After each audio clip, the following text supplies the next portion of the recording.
بسم اللہ الرحمن الرحیم۔ بے شک آسمانوں اور زمین کی تخلیق میں، رات دن کے لگاتار آنے جانے میں، ان کشتیوں میں جو لوگوں کے فائدے کا سامان لے کر سمندر میں تیرتی ہیں،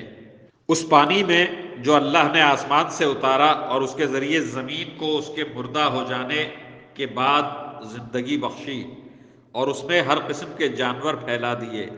اور ہواؤں کی گردش میں اور ان بادلوں میں جو آسمان اور زمین کے درمیان تابع دار بن کر کام میں لگے ہوئے ہیں، ان لوگوں کے لیے نشانیاں ہی نشانیاں ہیں جو اپنی عقل سے کام لیتے ہیں۔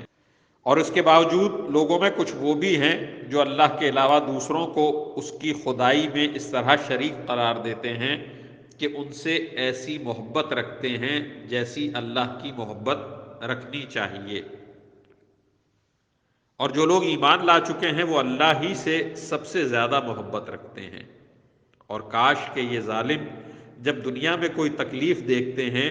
اسی وقت یہ سمجھ لیا کریں کہ تمام تر طاقت اللہ ہی کو حاصل ہے، اور یہ کہ اللہ کا عذاب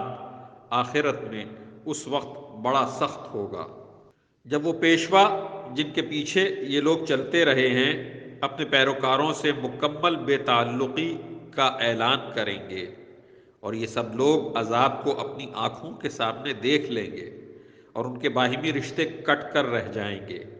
اور جنہوں نے ان پیشواؤں کی پیروی کی تھی وہ کہیں گے کہ کاش ہمیں ایک مرتبہ پھر دنیا میں لوٹنے کا موقع دے دیا جائے تو ہم بھی ان پیشواؤں سے اسی طرح بے تعلقی کا اعلان کریں جیسے انہوں نے ہم سے بے تعلقی کا اعلان کیا ہے۔ اس طرح اللہ انہیں دکھا دے گا کہ ان کے اعمال آج ان کے لیے حسرت ہی حسرت بن چکے ہیں، اور اب وہ کسی صورت دوزخ سے نکلنے والے نہیں ہیں۔